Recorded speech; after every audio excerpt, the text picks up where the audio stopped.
आजचं लेक्चर आहे आपले इंग्लिशचे. आजचा सुविचार. स्वच्छ व निर्मळ मनाने केलेला विचार म्हणजे सुविचार. इंग्रजी शब्दाचे मराठी शब्दात रूपांतर.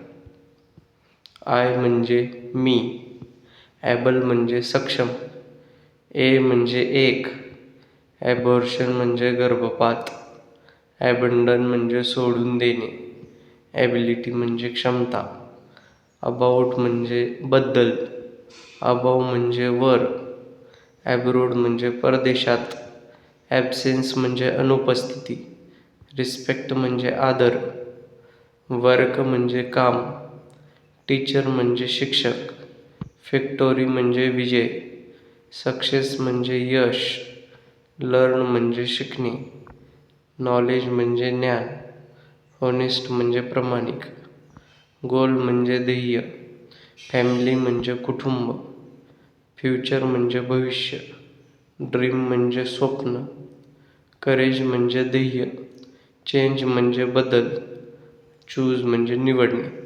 हे झालं आपलं इंग्लिश या विषयाचं लेक्चर. तर हे सर्व स्पर्धा परीक्षांसाठी उपयोगी पडते किंवा शालेय शिक्षण घेत असताना उपयोगी पडते. तर तुम्ही असेच लेक्चर पाहण्यासाठी